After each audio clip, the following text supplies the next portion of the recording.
King Solomon was the third king of Israel, the son of David and Bathsheba, 2 Samuel 12 verse 24. King Solomon ruled over Israel approximately between 971 and 931 BC.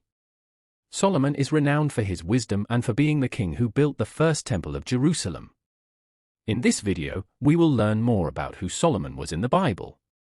The name of King Solomon appears about 300 times in the Old Testament and 12 times in the New Testament.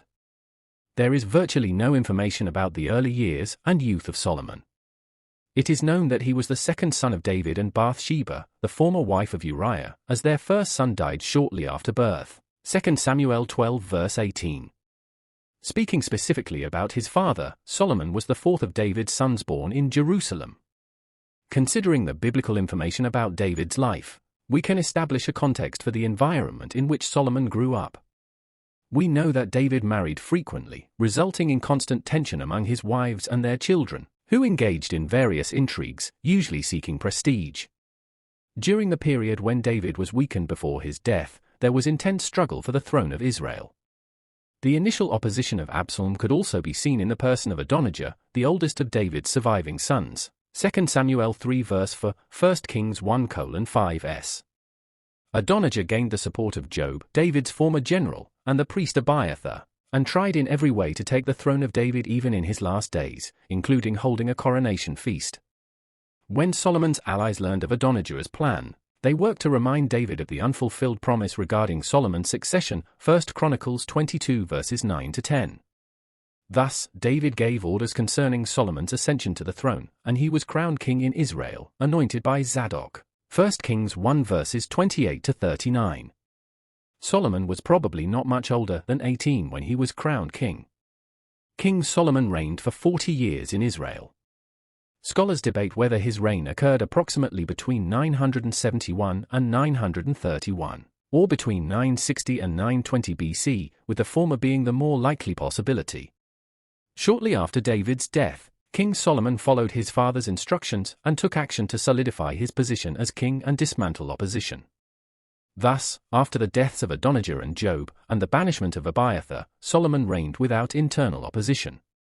King Solomon inherited from David an extensive territory of approximately 128,000 square kilometers. During his reign, Solomon greatly improved domestic conditions in Israel. He replaced the old tribal divisions with a division of his territory into 12 administrative districts, each with an official appointed by the king. These districts were responsible for providing sustenance for the court throughout the year, with each district responsible for supplying for 1 month. The list of provisions can be found in 1 Kings 4 verses 22 to 23. Despite all his wisdom, King Solomon took actions that brought him problems, including 1. Forced labor imposed on his people. 2. International trade practices that, in some way, led to idolatry entering among the people through contact with other nations. 3. The heavy tax burden on the Israelites. 4. Intense polygamy, which was the main means by which other gods began to be considered in Hebrew territory. Of all these issues, his marital life deserves the most attention, as Solomon, despite his wisdom, practiced polygamy, and his foreign wives led him to practice mixed worship in his old age, following other gods. 1 Kings 11 verse 4.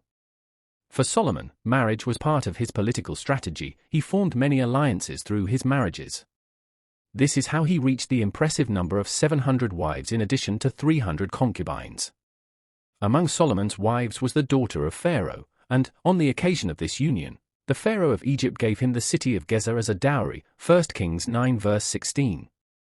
Some Arabian, Jewish, and Ethiopian traditions suggest that Solomon also had a romantic relationship with the Queen of Sheba, and even a son, Menelik I, was born from this involvement, founding the Ethiopian royal house.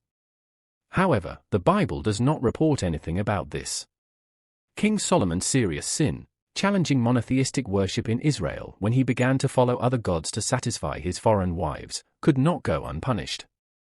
This behavior was disapproved by the Lord, who, out of his mercy and love for David, suspended complete judgment during Solomon's lifetime, meaning he did not take away the kingdom.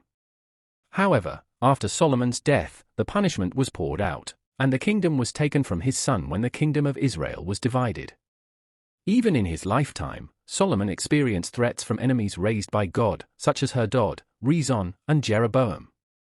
The latter was a strong and hard-working leader who rebelled against King Solomon's policies, and in the reign of Solomon's son, Rehoboam, he divided the kingdom of Israel into two parts, the north, Israel, and the south, Judah, becoming king over the 10 northern tribes. Learn more about the kings of Israel and Judah. Despite ending his life in a melancholic manner, leaving a worn-out kingdom on the brink of collapse, King Solomon made significant contributions to Israel, being the one who built the temple, putting Israel on the international stage, and being the main author of Hebrew wisdom literature.